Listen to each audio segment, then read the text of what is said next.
Hello दोस्तों, स्वागत है आप सभी का। तो हम लोग चैप्टर 1 द लिविंग वर्ड पढ़ रहे थे। उसमें हमने व्हाट इज़ लिविंग और उसके क्राइटेरिया क्या होते हैं लिविंग को कैरेक्टराइज करने का, और फिर उसमें डिफाइनिंग फीचर कौन कौन से होते हैं हम ये देख चुके थे, पढ़ चुके थे पिछले वीडियो में, पिछले लेक्चर में। अभी हमें क्या पढ़ना है? अभी हमने पढ़ना है diversity in the living word. हम क्या पढ़ने जा रहे हैं? Diversity in the living word पढ़ने जा रहे हैं। तो चलिए शुरू करते हैं। If you look around you will see a large variety of living organism. आप अपने आसपास ही देखते हैं तो आपको एक large variety of living organism मिलते हैं, आपको दिखाई देते हैं। बी इट पॉटेड प्लांट, चाहे वो एक पॉटेड प्लांट हो, इंसेक्ट हो, बर्ड हो, चाहे पेट हो, या कोई भी एनिमल या प्लांट हो, तो आपको अपने आसपास एक वैरायटी ऑफ लिविंग स्पीसीज मिलती हैं, लिविंग ऑर्गेनिज्म देखने को मिलते हैं। There are also several organisms that you cannot see with your naked eye, but they all are around you। मतलब कुछ ऐसे ऑर्गेनिज्म जो भी होते हैं जो अपने नेकेड आई से नहीं देख सकते हो, लेकिन फिर भी वो क्या है, आपके आसपास प्रेजेंट होते हैं। जैसे बहुत सारे माइक्रो ऑर्गेनिज्म जो होते हैं वो क्या होते हैं, वो आपके नेकेड आई से नहीं होते, लेकिन क्या वो एग्जिस्ट करते हैं? हाँ, वो बिल्कुल एग्जिस्ट करते हैं। आपके हाथों में बहुत सारे माइक्रो ऑर्गेनिज्म होंगे। If you were to increase the area that you make observation in the range and variety of organism that you see would increase। जैसे आप कभी भी जैसे एक छोटे से एरिया में हो तो आपको शायद कुछ ही चीज़ें दिखें, लाइक पेड़ पौधे मिले, कुछ जानवर आपको दिखें, लेकिन जैसे आप एरिया को एक्सप्लोर करते हो, जैसे जैसे आप एरिया को ज़्यादा कवर करते जाते हो, आपको varieties of animals, varieties of species देखने को मिलती हैं। तो बस वही बात यहाँ पे कही गई है कि जब भी आप एरिया को एक्सप्लोर करोगे तो आपको क्या मिलेंगी? वैरायटी ऑफ स्पीसीज़, आपको वैरायटी ऑफ स्पीसीज़ देखने को मिलेंगी। फिर क्या है? Obviously if you were to visit a dense forest you would probably see a much greater number and kinds of living organism in it. मतलब बहुत सारे लिविंग ऑर्गेनिज्म आपको यहाँ पे देखने के मिलेंगे। अगर आप एक डेंस फॉरेस्ट में जाते हो, आपको एनिमल्स में ही बहुत सारी वेराइटीज़ के एनिमल्स देखने को मिल जाएंगे। तो वहाँ पर ये बात ये कही गई है। चलिए आगे बढ़ते हैं। फिर क्या है?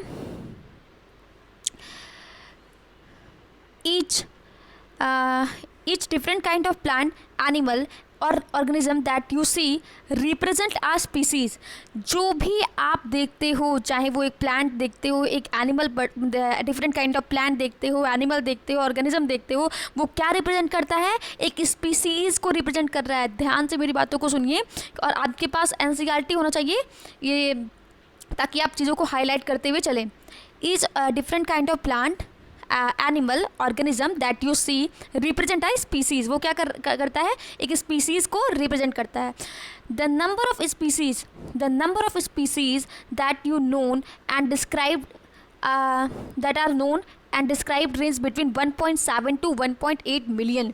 देखिए, नंबर ऑफ स्पीसीज़ जो हमारी धरती पे प्रेजेंट है, जहाँ मतलब जो प्रेजेंट नहीं, जहाँ जो हम जानते हैं, जो नोन है, ठीक है, जो नोन है वो कितनी है? 1.7 मिलियन टू 1.8 मिलियन। देखिए, ये मिलियन में आपका आंकड़ा, मतलब ये जो डेटा है वो आपका मिलियन में दिया गया है, लेकिन मेक श्योर करिए कि आपको ये मतलब लैक्स में पता हो। जैसे हमको पता होता है कि ये 1 मिलियन इज इक्वल टू क्या होता है? 10 लाख होता है। तो आपका ये 1.7 मिलियन टू 1.8 मिलियन का मतलब क्या है कि 17 to 18 मिलियन स्पीसीज़ जो है वो हम जानते हैं, वो खोजी जा चुकी हैं। आगे बढ़ते हैं। उसके बाद क्या है? This refer to biodiversity. इसका मतलब क्या है? ये क्या रिफ़र कर रहा है? ये रिफ़र कर रहा है बायोडाइवर्सिटी को। अब बायोडाइवर्सिटी का मतलब देखिए, बायो मतलब होता है लिविंग, एंड डाइवर्सिटी मतलब डाइवर्स। जितनी भी जो हमारे अर्थ पे बहुत सारी लिविंग ऑर्गेनिज्म जो हैं वो प्रेजेंट होती हैं। और the number and the types of organism, यहाँ पे देखिए types of organism present on earth. हमारे पृथ्वी पर जितने भी टाइप्स ऑफ ऑर्गेनिज्म प्रेजेंट होते हैं उनको किस में इंक्लूड किया जाता है? उसको रिफ़र किया जाता है एज अ बायोडाइवर्सिटी। एक मिनट, अब आगे बढ़ते हैं। We should remember here that as we explore new areas and even old one, new organisms are continuously being identified। जैसे जैसे आप एरिया को एक्सप्लोर करोगे वैसे वैसे क्या होगा? नए नए आपको ऑर्गेनिज्म मिलते जाएंगे। और एक चीज़ और है यहाँ पे, इवन ओल्ड वन, जैसे बहुत सारी चीज़ें होती हैं, जैसे ओल्ड वन का कहने का मतलब ये है कि कुछ पुरानी चीज़ें, मतलब कुछ पुराने जानवर जो चीज़ें एग्जिस्ट करती थी उनके बारे में हमको नहीं पता है, क्योंकि हमने अभी तक उसको एक्सप्लोर नहीं किया है। जितना ज़्यादा हम एक्सप्लोर करेंगे उतनी उतनी हमें क्या करें मिलेंगी, नई वेराइटीज़ मिलती जाएंगी। चलिए आगे बढ़ते हैं। फिर देखिए, as stated earlier, there are millions of plants and animals in the world. We know the plants and animals in our own area by their local names. यहाँ पे दिख नहीं रहा आपको, by their local names.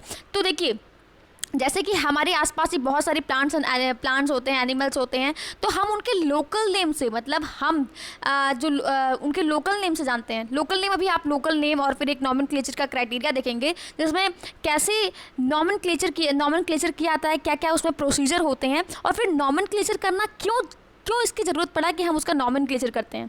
तो जाहिर सी बात है, आपका नाम जो होता है, आपके कई सारे नाम होते हैं, घर के नाम अलग होते हैं, स्कूल के नाम अलग होते हैं, कोई आपको कुछ बुलाता है, तो लेकिन एक आपका ऐसा नाम होता है जो कि मतलब आपके जो ऑफिशियल डेटा होते हैं, लाइक आपका आधार कार्ड हो गया या फिर आपके स्कूल का सर्टिफिकेट हो गया कोई, उस पर आपका एक्चुअल नेम लिखा होता है, रियल नेम लिखा होता है, वैसे जो कि जिस नाम से आपको सभी लोग जानेंगे। वैसे ही हर एक प्लांट्स का, हर एक एनिमल्स का एक एक्चुअल नेम होता है, एक बायोलॉजिकल नेम होता है, जिससे क्या होता है, जिसमें पूरा वर्ल्ड उसी नाम से उसको जानता है। अगर उस नाम से उसको ना जाने, मतलब अगर उसके कई सारे नाम हो, तो फिर हम तो कंफ्यूज हो जाएंगे कि यहाँ पे इंडिया में उसका कुछ और नाम है, यूएसए में उसका कुछ और नाम है। तो फिर इससे क्या होगी, जो साइंटिस्ट लोग होते हैं, जो उनका जो, जैसे हम लोग के लिए तो लोकल नेम ही बहुत है, लेकिन जो साइंटिफिक जो लोग रिसर्च करते हैं, जो लोग डिस्कवरीज करते हैं, उन लोग के लिए क्या होता है, उन लोग के लिए सारे जो एनिमल्स, जो प्लांट्स होते हैं, उनके बायोलॉजिकल नेम्स पता होना ज़रूरी होता है, क्योंकि ताकि वो उसके अकॉर्डिंग क्या करें और न्यू स्पीसीज़ को खोज सकें और उसका नॉमेनक्लेचर कर सकें। चलिए अब आगे बढ़ते हैं। यहाँ तक आपका हो गया है। देखिए, जैसे मैंने यहाँ पे बताया आपको कि यहाँ पे क्या है कि these local names would vary from place to place even within a country. एक कंट्री में ही आप जानते हो एक विद इन अ कंट्री, एक कंट्री में ही क्या है कि अलग अलग जगह आपके अलग अलग नाम पाए जाते हैं। कुछ जगह कुछ किसी सब्जी को कुछ बोला जाता है, कहीं और बोला जाता है। तो फिर देखिए, आपके कंट्री में ये देखिए कितने सारे मतलब अलग अलग लोकल नेम्स बढ़ गए हैं। तो ये वेरी करता है place to place and country to within a country also. Probably you would recognise the confusion that would be created if you did not find ways and means to talk to each other to refer to organism we are talking about। मतलब हमें क्या करना है, हमें एक ऐसा वे find करना है जिससे क्या हो, सभी लोग उसी नाम से उसको जानें। तो चलिए आगे बढ़ते हैं। Here there is a need to standardize the naming of living organism such that a particular organism is known by the same name all over its world। देखिए यहाँ पे क्या कहा गया है, ध्यान से सुनिए। यहाँ पे ये कहा गया है कि इसकी हमें ज़रूरत क्या है, हमें लोकल नेम हमें नहीं चाहिए, हमें क्या चाहिए, हमें एक स्टैंडर्ड नेम चाहिए। तो इसकी ज़रूरत क्या पड़ी है, ताकि उसी नाम से क्या है, सभी लोग उसको क्या करें, same name all over the world, same name all over the world. This process is called nomenclature. इस प्रोसेस को हम क्या बोलते हैं, नॉमेनक्लेचर बोलते हैं। और नॉमेनक्लेचर का प्रोसीजर क्या होता है, कैसे एक जानवर को, प्लांट को या फिर एनिमल की स्पीसीज़ को हम नॉमेनक्लेट करते हैं, इसके प्रोसीजर को आप जानेंगे, फिर आप बता पाएंगे कि यार नॉमेनक्लेचर का कैसे किया जाता है। फिर आगे बढ़ते हैं, यहाँ से देखते हैं। ऑब्वियसली नॉमेनक्लेचर और naming is only possible when the organism is describe correctly and we know to what organism the names is attach to. This is identification. देखिए, नॉमेनक्लेचर करना इतनी आसान बात तो है नहीं कि आपने ऐसे ही कोई जानवर या फिर कोई लिविंग ऑर्गेनिज्म देखा और उसका नॉमेनक्लेचर कर दिया है। उसके पहले क्या होती है, पहले उसकी आइडेंटिफिकेशन, उसकी कैरेक्टराइजेशन करनी पड़ती है, आइडेंटिफिकेशन करनी पड़ती है, नॉमेनक्लेचर करना पड़ता है, उसके बाद उसको क्लासीफाई करना पड़ता है। आप आगे पढ़ेंगे टैक्सोनॉमी, क्या पढ़ेंगे, टैक्सोनॉमी में आप पढ़ेंगे, आप ये देखेंगे कि इसके 4 स्टेप्स आपको देखेंगे। पहले क्या करेंगे, आप उसको कैरेक्टराइज करेंगे, उसके बाद आप उसको आइडेंटिफाई करेंगे, फिर उसका नाम देंगे। तो नॉमेनक्लेचर यहाँ पे ऐसे बता तो दिया गया है, यहाँ पे आप देखेंगे तो यहाँ पे नॉमेनक्लेचर ये बता तो दिया गया है, लेकिन इसको करने के लिए पहले क्या करना होता है, आइडेंटिफिकेशन करना होता है, पहले उसको पहचानना होता है कि क्या है ये, उसके बाद उसका नामकरण किया था, उसके बाद उसको नाम दिया जाता है। चलिए आगे बढ़ते हैं, 1 मिनट। हाँ, तो देखिए, in order to facilitate the study number of scientist have established procedure to assign a scientific name to each known organism. मतलब जो साइंटिस्ट हैं वो उन्होंने क्या किया है, उन्होंने एक प्रोसीजर असाइन किया है साइंटिफिक नेम देने के लिए। जो ऑर्गेनिज्म आज तक खोजे जा चुके हैं उनका साइंटिफिक नेम देने के लिए क्या कर रहे हैं साइंटिस्ट जो होते हैं। देखिए आप आगे पढ़ेंगे ICBM और ICZN। जो एनिमल्स होते हैं उनके लिए, उनके नॉमेनक्लेचर के लिए ICZN रिस्पॉन्सिबल होता है, और जो प्लांट्स होते हैं उनके लिए ICBM रिस्पॉन्सिबल होता है। वो कैसे होता है अब आप आगे मैं आपको बताती हूँ कैसे रिस्पॉन्सिबल होते हैं। देखिए आगे बढ़ते हैं, फिर क्या है, for plants this is acceptable to biologist all over the world. मतलब ये जो नाम दिया जाएगा, जो नॉमेनक्लेचर किया जाएगा, वो एक्सेप्टेड होगा ऑल ओवर द वर्ल्ड, पूरे वर्ल्ड में। For plants scientific name are based on agreed principle and criteria which are provided in international code for botanical nomenclature। इसका देखिए ये फुल फॉर्म आपको इम्पॉर्टेंट है, आपको याद होना चाहिए।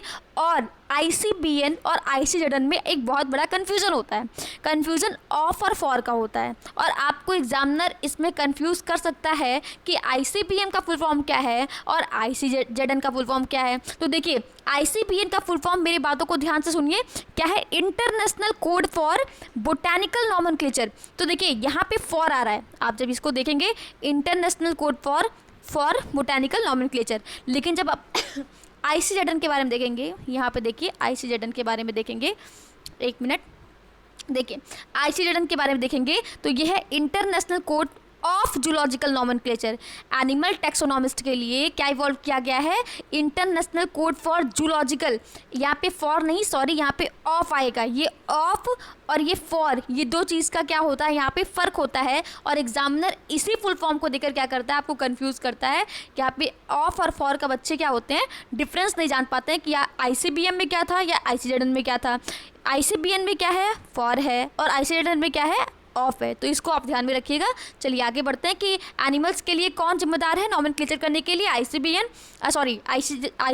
एनिमल्स के लिए, जो कि नाम में आपका क्लैरिफाई हो जाता है कि जेड मतलब क्या हो गया, जूलॉजिकल हो गया। तो जूलॉजिकल कहाँ किससे रिफर हो रहा है, एनिमल से रिफर हो रहा है। तो एनिमल्स के नॉमेनक्लेचर के लिए ICZN रिस्पॉन्सिबल है। और ICBN का फुल फॉर्म क्या है, international code for botanical nomenclature. तो प्लांट्स के लिए बोटैनिकल का नेम, यहाँ पे बोटैनिकल का यूज़ आ ही गया है, तो आप जान जाएंगे कि जो प्लांट्स का जो नॉमेनक्लेचर होता है उसके लिए कौन रिस्पॉन्सिबल होता है, ICBN रिस्पॉन्सिबल होता है। आगे बढ़ते हैं, देखिए the scientific name ensure that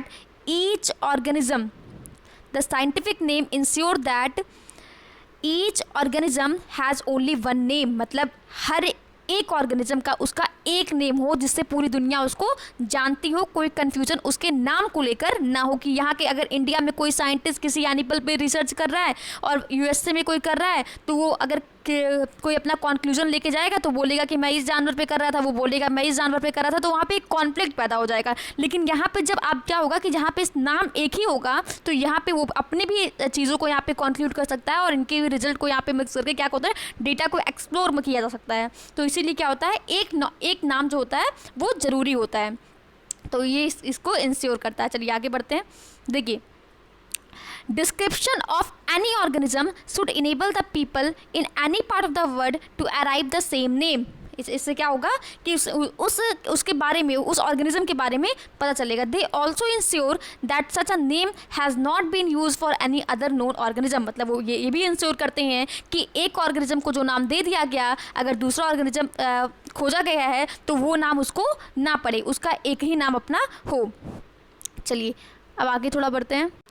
Biologists follow universally accepted principle to provide scientific name to known organism. Each name has two components, the generic name and the specific epithet। देखिए आप आगे पढ़ेंगे, अभी तो ये सिंपल बता दिया गया है कि हमारा जो नॉमेनक्लेचर हम जब करते हैं तो उसमें दो वर्ड्स होते हैं। एक जो होता है वो जेनेरिक नेम, एक कंपोनेंट जो होता है वो जेनेरिक नेम को रिप्रेजेंट करता है, और दूसरा क्या होता है, स्पेसिफिक एपिथेट को रिप्रेजेंट करता है। अब ये होता क्या है, देखिए हम सारा जो ये कहानी पढ़ रहे हैं वो नॉमेनक्लेचर के लिए पढ़ रहे हैं कि नॉमेनक्लेचर कैसे, किसी भी ऑर्गेनिज्म का नामकरण कैसे किया जाता है। तो मैंने कहा कि उसका 2 वर्ड का किसी भी ऑर्गेनिज्म, बायोलॉजिकल नेम में जब आप देखेंगे, बायोलॉजिकल नेम में आपका क्या होता है, नाम जो होता है वो 2 वर्ड का होता है। उसमें क्या होता है, एक जो होता है वो क्या रिप्रेजेंट करता है, आपका जेनेरिक नेम, पहला वर्ड जो होता है वो जेनेरिक नेम रिप्रेजेंट करेगा और दूसरा जो होगा आपका स्पेसिफिक एपिथेट को रिप्रेजेंट करेगा। चलिए आगे बढ़ते हैं। 1 मिनट। हाँ, तो यहाँ पे क्या है, this system of providing a name with 2 component is called binomial nomenclature. इसीलिए इसको क्या कहा जाता है, बाइनोमियल नॉमेनक्लेचर। क्यों? क्योंकि उसमें 2 कंपोनेंट इन्वॉल्व हैं। कौन कौन से? जेनेरिक नेम और स्पेसिफिक एपिथेट। इसलिए इस नॉमेनक्लेचर के प्रोसेस को या फिर इसको क्या बोलते हैं, बाइनोमियल नॉमेनक्लेचर बोलते हैं, बाइनोमियल नॉमेनक्लेचर बोलते हैं। अब आगे बढ़ते हैं। This naming system given by Carolus Linnaeus is being practiced by biologists all over the world। देखिए बायोनॉमियल नॉमेनक्लेचर है क्या, पहला वर्ड दूसरा वर्ड क्या रिप्रेजेंट करता है, और इसे खोजा किसने था, कार्लोस लीनियस ने खोजा था। तो ये तीनों चीज़ जो यहाँ पे मैंने आपको बताई, ये तीनों चीज़ क्या होती है, इंपॉर्टेंट हो जाती है। आपका ये पूरा इतना पैराग्राफ जो है वो इंपॉर्टेंट हो जाता है, इसमें से क्वेश्चन बनने के पूरे चांसेस होते हैं। ठीक है, बाइनोमियल नॉमेनक्लेचर, कार्लोस लीनियस का नाम आप उसको याद रखिएगा। चलिए अब आगे बढ़ते हैं। यहाँ पे एक एग्जाम्पल के तहत इसको समझाया गया है। एग्जाम्पल क्या है वो देखिए, यहाँ पे this naming system using a 2 word format was found convenient. Let us take the example of mango. अब देखिए यहाँ पे एक मैंगो का एग्जाम्पल दिया गया है। क्या समझाया गया है मैंगो का एग्जाम्पल देकर, आपको बताते हैं। Providing scientific name better, the scientific name of mango. यहाँ देखिए मैंगो का नाम कैसे लिखा गया है, मैंगो का नाम लिखा गया है, मैंगो का नाम कैसे लिखा गया है, मैंजीफेरा इंडिका। ये देखिए 1 मिनट, मैंजीफेरा इंडिका। तो ये देखिए यहाँ पे 2 वर्ड्स आपको दिखाई दे रहे होंगे। जैसे कि मैंने आपको पहले ही बताया था कि नॉमेनक्लेचर में आपके 2 वर्ड्स होते हैं, एक जेनेरिक नेम होता है, एक स्पेसिफिक एपिथेट होता है। तो यहाँ पे मैंजीफेरा इंडिका का एग्जांपल देते हुए क्या समझा रहा है कि let us see how it is a binomial nomenclature. इसके कुछ प्रोसीजर हैं, इसके कुछ क्राइटेरिया हैं जिसके बेसिस पे हम ये कंसिडर करते हैं कि इसका साइंटिफिक नेम या बायोलॉजिकल नेम ये है और किस बेसिस पे इसको कंसिडर किया गया है। In this name Mangifera represent the genus. Mangifera क्या कर रहा है, रिप्रेजेंट कर रहा है जीनस को, while indica is a particular species. और इंडिका क्या है, स्पीसीज की स्पीसीज और स्पेसिफिक एपिथेट एक ही बात थी। तो यहाँ पे क्या कहा जा रहा है कि जो मैंजीफेरा है वो जीनस रिप्रेजेंट कर रहा है और इंडिका क्या है, आपका स्पीसीज रिप्रेजेंट कर रहा है, और स्पेसिफिक एपिथेट। 1 मिनट देखिए यहाँ पे और लगा दिया ना, तो इसमें आप कंफ्यूज मत होइएगा स्पीसीज और स्पेसिफिक एपिथेट में। चलिए ये देखिए, ठीक। Other universal rule. अब देखिए नॉमेनक्लेचर के लिए कुछ यूनिवर्सल रूल्स हैं, और इस रूल्स को आपको किसी भी एग्जाम के लिए आप तैयार रखिए कि ये रूल्स पूछे जाते हैं कि जो बाइनोमियल नॉमेनक्लेचर है जो कार्लोस लीनियस के द्वारा दिया गया है उसके कौन से यूनिवर्सल रूल्स हैं। तो उसके कौन के यूनिवर्सल रूल्स हैं, आगे पढ़ते हैं। रुकिए 1 मिनट। तो यहाँ पे आपको 4 रूल्स दिख रहे हैं, यहाँ पे आपको 4 रूल्स दिख रहे हैं। पहला क्या है, biological names are generally in Latin. मतलब बायोलॉजिकल नेम्स जनरली किस में होती हैं, लैटिन लैंग्वेज में होती हैं, रिटन इन इटैलिक फॉर्म। और कैसे लिखी जाती है, इटैलिक फॉर्म। अगर आपने यहाँ पे केयर किया होगा तो मैंजीफेरा इंडिका जो लिखा हुआ था वो इटैलिक फॉर्म में ही लिखा हुआ था। तो यहाँ पे क्या कह रहा है कि biological names are generally in Latin language and written in italic form, they are Latinize और derive from Latin irrespective of their origin. फिर से दूसरी बात क्या कह रही है, एक बार देखिए 1 मिनट। अब दूसरी बात क्या है, the first word in a biological name represent the genus. जो पहला वर्ड होता है बायोलॉजिकल नेम में वो जीनस को रिप्रेजेंट करता है, while the second component denote the specific epithet. और जो सेकंड कंपोनेंट होता है वो स्पेसिफिक एपिथेट को रिप्रेजेंट करता है। जो बात हमने पहले कर चुके कि 2 चीज़ें जो होती हैं, जो 2 कंपोनेंट्स होते हैं वो कौन कौन से होते हैं, जीनस होते हैं और आपका स्पीसीज होते हैं। तो जो पहला वर्ड होता है, जो पहला कंपोनेंट होता है वो जीनस को रिप्रेजेंट करता है, और जो दूसरा होता है वो क्या करता है, वो स्पीसीज को रिप्रेजेंट करता है। Both the word in a biological name when handwritten are separately underlined or printed in italic to indicate their Latin origin। देखिए जब आप किससे करेंगे, क्या करेंगे, जब आप हाथों से मतलब लिखेंगे तो आप क्या करेंगे, उसको इटैलिक फॉर्म में, मतलब इटैलिक फॉर्म में तो लिखना ही है, लेकिन सेपरेटली उसको अंडरलाइन करना है। क्या करना है, सेपरेटली उसको मतलब दोनों एक साथ मत अंडरलाइन कीजिएगा, अलग अलग सेपरेटली आपको क्या करना पड़ेगा, अंडरलाइन करना पड़ेगा। और printed in italic to indicate their Latin language, या फिर उनको प्रिंटेड करना पड़ेगा, मतलब जब आप प्रिंट कर रहे हैं उनको आप टाइप करके कर रहे हैं तो आप उनको इटैलिक फॉर्म में कीजिए। और अगर आप व्हेन हैंड रिटन, जब आप हैंड रिटन उसको कर रहे हैं तो उसको सेपरेटली क्या कीजिए, अंडरलाइन कीजिए। अब चौथा रूल क्या कह रहा है, एक मिनट, चौथा रूल देखते हैं क्या बोल रहा है कि the first word denoting the genus, जो पहला वर्ड होता है वो जीनस को डिनोट करता है, start with a capital letter. उसको हमेशा ये रूल अपने माइंड में याद रखिए कि जो पहला वर्ड जीनस रिप्रेजेंट कर रहा है, जो जीनस रिप्रेजेंट करता है, उसको हम कैपिटल लेटर में लिखते हैं। While the specific epithet start with a small letter, जबकि जो स्पेसिफिक एपिथेट होता है उसको हम क्या कैसे लिखते हैं, स्मॉल लेटर में लिखते हैं। It can be illustrated with the example of Mangifera indica, जो कि हम पहले ही पढ़ चुके हैं। मैंजीफेरा इंडिका में देखिए, ये क्योंकि प्रिंटेड फॉर्म में है तो ये प्रिंटेड फॉर्म में क्या लिखा गया है, मैंजीफेरा इंडिका किस में लिखा गया है, इटैलिक फॉर्म में लिखा गया है। फिर पहला वर्ड क्या है, पहला वर्ड क्या रिप्रेजेंट कर रहा है आपका जीनस, और दूसरा क्या कर रहा है आपका स्पीसीज। तो पहला वर्ड क्या है, आप देख रहे होंगे कि एम इसका कैपिटल लेटर में लिखा गया है, और दूसरा इंडिका का क्या है, आई जो है स्मॉल लेटर में लिखा गया है। तो ये चार रूल्स, ये जो चार रूल्स हमने पढ़ा, ये जो हमारे पास चार रूल हमने इसको पढ़ा है, इस चार रूल्स को आपने दिमाग में आपको रखना होगा कि कौन कौन से बाइनोमियल नॉमेनक्लेचर के चार यूनिवर्सल रूल होते हैं जो कि कार्लोस लिनियस के द्वारा दिया गया है। तब चलिए आगे बढ़ते हैं। Name of the author appear after the specific epithet. देखिए, ऑथर का नाम जब आप अपना बायोलॉजिकल नेम लिखते हैं तो पहले जीनस लिखेंगे, उसके बाद क्या करेंगे, स्पेसिफिक एपिथेट लिखेंगे। एक मिनट, इसको सेपरेटली अंडरलाइन किया था, भूलिएगा मत। पहले आपने जीनस लिखा, फिर आपने स्पेसिफिक एपिथेट लिखा, उसके बाद एंड में क्या होता है, बायोलॉजिकल नेम के एंड में क्या होता है, एब्रीविएटेड फॉर्म में क्या लिखा जाता है, उनके साइंटिस्ट का नाम लिखा जाता है। जैसे देखिए लास्ट में यहाँ पे मैंजीफेरा इंडिका के बाद में लिन लिखा हुआ है, तो ये जो लिन है वो क्या है, it indicate this species was first discovered by, एक मिनट आपको दिखाई नहीं दे रहा होगा, this species was first discovered by Linnaeus. तो इसका मतलब अगर आप यहाँ पे देख रहे हैं, वैसे आप जनरली जो होता है मैंजीफेरा इंडिका ही हर जगह पाएंगे, लेकिन अगर लास्ट में लिन लिखा गया है यानी कि एब्रीविएटेड फॉर्म में साइंटिस्ट का नाम लिखा गया है, इसका मतलब ये है कि ये जो मैंजीफेरा इंडिका जो स्पीसीज़ है वो पहले डिस्क्राइब की गई थी किसके द्वारा, लिनियस के द्वारा। तो ये समझ में आ गया आपको। आगे बढ़, Since it is nearly impossible to study all living organism, it is necessary to devise some means to make this possible. This process is called classification. जैसे मैंने आपको पहले एक वर्ड बताया होगा, एक मैंने टैक्सोनॉमी का बताया था कि टैक्सोनॉमी में क्या होता है, कई सारे स्टेप्स होते हैं, जिसमें मैंने आपको पहले ही बता दिया था कि पहले कैरेक्टराइजेशन होता है, फिर आइडेंटिफिकेशन होता है, और फिर क्या होता है आपका नॉमेनक्लेचर होता है, उसके बाद में क्लासिफिकेशन होता है। तो यहाँ पे देखिए अब क्लासिफिकेशन का वर्ड यूज़ किया जा रहा है। आगे आप पढ़ने वाले हैं, जो चीज़ें मैंने पहले बता दी है वो आगे लिखी हुई हैं, ऐसा मत सोचिए कि मैं एनसीईआरटी से बाहर जा रही हूँ। टैक्सोनॉमी का जो वर्ड है वो आगे लिखा गया, उसको डिस्क्राइब भी किया गया है कि इसमें क्या क्या चीज़ें इंक्लूड होती हैं, तो आगे आपको मिलेगा। तो यहाँ पे कह रहा है कि it is nearly impossible to study all the living organism. बात नहीं सही है, इतने सारे लिविंग ऑर्गेनिज्म है, उसको थोड़ा पढ़ना तो मुश्किल सा काम है। It is necessary to devise some means to make it this possible. This process called classification. मतलब आपने क्लासीफाई कर दिया है, आपने क्लासिफिकेशन कर दिया है कुछ उनके कंपैरिजन पे, मतलब उसके बेसिस पे कि कौन सी चीज़ें किससे मिल रही हैं, उसको इस चीज़ में उठा के रख दिया। तो आपने क्या किया, क्लासीफाई कर दिया। आगे आने वाले पोर्शन में आप क्लासिफिकेशन का पूरा एक क्राइटेरिया देखेंगे। तो क्या है यहाँ पे देखिए क्या लिखा हुआ है, classification is the process by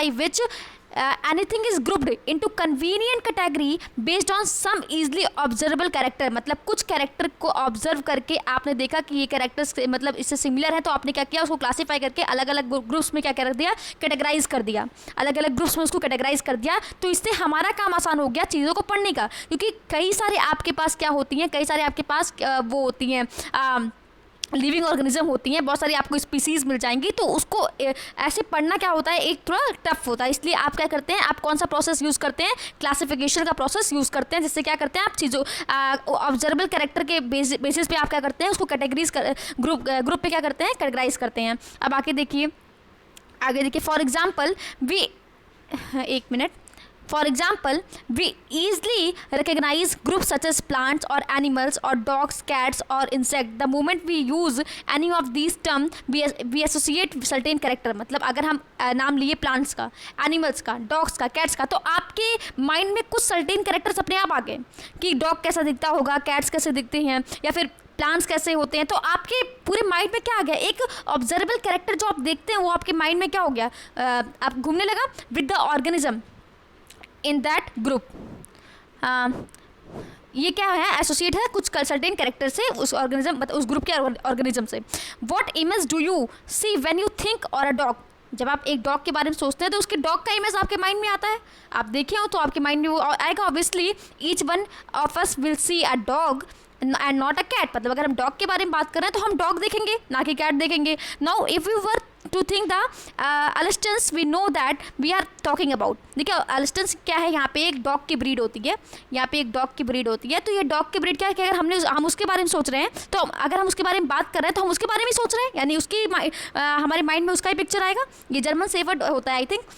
तो एक डॉग का क्या है, एक ब्रीड. इतना ध्यान रखिए कि क्या है, ये डॉग का एक ब्रीड है. So similarly, suppose we were to say mammals, you would of course think of animals with external ear, body, hair. Likewise in plant, if we try to talk of wheat, the picture of each of our mind will be of wheat plant. मतलब जिसके बारे में हम सोच रहे हैं वो उसके पिक्चर हम पिक्चराइज फॉर्म में हमारे माइंड में क्या चल रही है, वो चीज़ घूमने लग रही है. नॉट ऑफ राइस और any other plant. Hence all these dogs, cats, mammal, wheat, rice and plants, animal etc. are convenient category we use to study organism. We use to study organism.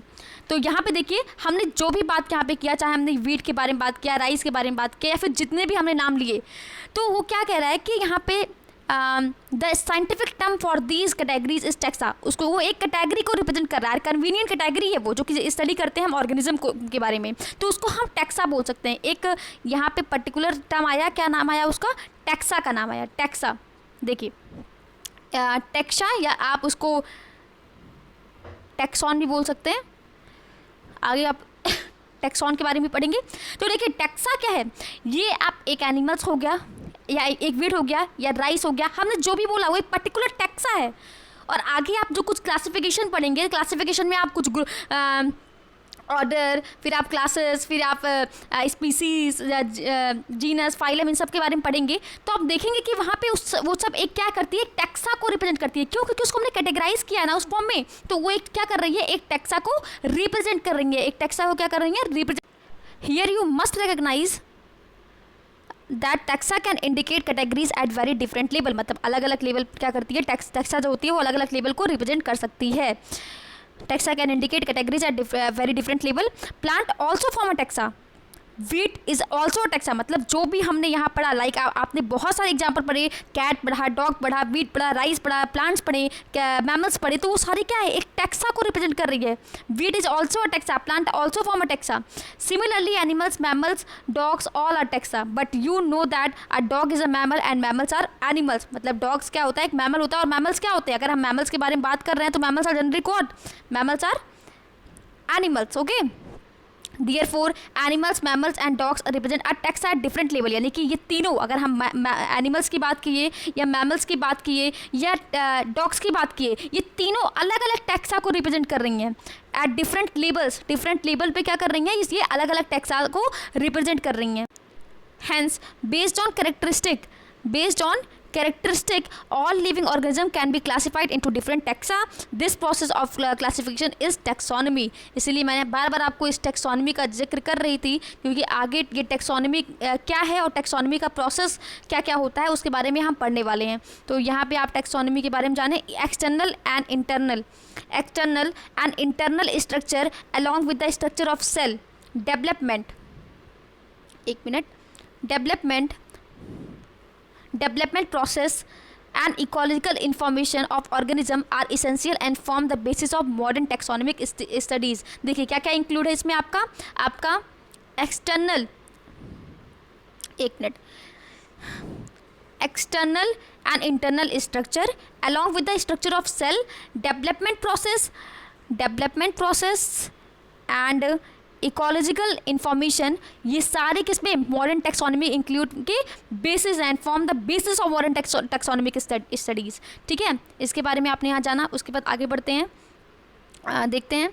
Hence characterisation, identification, classification and nomenclature are the process that are basis of to taxonomy। ठीक है, to basic to taxonomy। देखिए यहाँ पे 4 चीज़ों का जिक्र किया गया है, तो आपको ध्यान में रखना है कि क्या क्या है। पहला तो आपका क्या है, पहला आपका कैरेक्टराइजेशन है। पहले आप उनकी उसको कैरेक्टराइजेशन करेंगे, फिर आइडेंटिफाई करेंगे, उनके कैरेक्टर को पहचान के उनको क्या करेंगे, आइडेंटिफाई करेंगे, फिर उसको क्लासीफाई करेंगे और फिर उसका नॉमेनक्लेचर करेंगे। ये सारी चीज़ें किस में इंक्लूड है, ये सारी चीज़ें किस में इंक्लूड होती हैं, टैक्सोनॉमी में इंक्लूड होती हैं। ये सारी चीज़ें क्या होती हैं, टैक्सोनॉमी में इंक्लूड होती हैं। सो यहाँ पे जो प्रोसेस ऑफ टैक्सोनॉमी है ना, या फिर प्रोसेस ऑफ टैक्सोनॉमी में आपको ये चारों चीज़ें आपको पता होनी चाहिए। ये तो मतलब आपके 4 ऑप्शन में ही टैक्सोनॉमी की मतलब 4 ऑप्शन में ये पूछ लेगा, तो कैरेक्टराइजेशन, आइडेंटिफिकेशन, क्लासिफिकेशन और नॉमेनक्लेचर, ये आपको चारों पता होने चाहिए। उसके बाद आगे बढ़ते हैं, 1 minute. Taxonomy is not something new. Human beings have always been interested in knowing more and more about the various kind of organism, particularly with reference to their own use। मतलब टैक्सोनॉमी कोई नई चीज़ नहीं है कि हम characterise कर रहे हैं, फिर उसको आइडेंटिफाई करके उसको नॉमेनक्लेचर कर रहे हैं। पहले से भी मतलब नॉमेनक्लेचर अभी के टाइम पे तो मतलब एक पूरा सिस्टम हो गया, उसके यूनिवर्सल रूल्स पढ़ लिए हम। लेकिन क्या होता है, आइडेंटिफाई करके उसको क्या करते थे, उनको क्लासीफाई करते थे। तो वहाँ पे देखिए, वहाँ पे पहले से ही मतलब अभी हमने यूनिवर्सल नॉमेनक्लेचर पढ़ा, तो उसमें अब तो एक रूल्स आ गया है ना बाइनोमियल नॉमेनक्लेचर का। लेकिन पहले हम अपने यूज़ के लिए भी क्या करते थे, चीज़ों को क्लासीफाई करते थे, ताकि हमारे डेली बेसिस पे हमारे नीड्स के लिए, हमारे रिक्वायरमेंट के लिए सब कुछ फुलफिलमेंट हो सके। तो वही चीज़ यहाँ पे बात की गई है कि in early days human beings needed to find sources for their basic need for of food, clothing and shelter. Hence the earliest classification were based on the usages of various organism. इसलिए जो earliest classification था वो किस पे था, uses of various organism. अब आगे बढ़ते हैं, यहाँ तक हम आज इसको पढ़ते हैं, फिर कल इसको टैक्सोनॉमिक कैटेगरीज को कंटिन्यू करेंगे। यहाँ पे देखिए क्या कह रहा है, human beings were since long not only interested in knowing more about different kinds of organism and their diversity but also the relationship among them। मतलब उनके बीच में रिलेशनशिप क्या है उसके बारे में भी हम क्यूरियस थे। This branch of study was refer to as systematics. इसको क्या किया गया, सिस्टमैटिक्स किया गया, सिस्टमैटिक रिफर किया गया। The word systematic is derive from the Latin word Systema which means the systematic arrangement of organism. Systematic और अरेंजमेंट ऑफ ऑर्गेनिज्म। फिर देखिए यहाँ पे एक इंपॉर्टेंट चीज़ यहाँ पे आ रही है, तो उसको मैं मिटाती हूँ और फिर आपको यहाँ पे बता रही हूँ कि यहाँ पे Linnaeus use Systema Naturae as the title of his publication. तो एक बुक है जो कि पब्लिश की गई थी लीनियस के द्वारा। तो यहाँ पे इस बुक का नाम आप याद रखिएगा कि सिस्टमा नेचुरे किसके द्वारा लिखी गई है, कार्लोस लीनियस के द्वारा लिखी गई है। द स्कोप ऑफ, 1 मिनट इसको मिटाते हैं फिर आगे बताते हैं। The scope of systematic was later in large to include identification, nomenclature and classification. ये क्या था, सिस्टमैटिक को किसमें इंक्लूड किया गया, takes into account evolutionary relationship between organism. मतलब जब भी हम टैक्सोनॉमी करते हैं और साथ में उसके इवोल्यूशनरी रिलेशनशिप को मतलब ऐड करते हुए उसकी स्टडी करते हैं, तो वो किस में आता है, वो सिस्टमैटिक में इंक्लूड हो जाता है। आई होप यहाँ तक आपको समझ में आएगा। तो नेक्स्ट लेक्चर में हम क्या करेंगे, टैक्सोनॉमी कैटेगरीज को पढ़ेंगे। Thank you very much.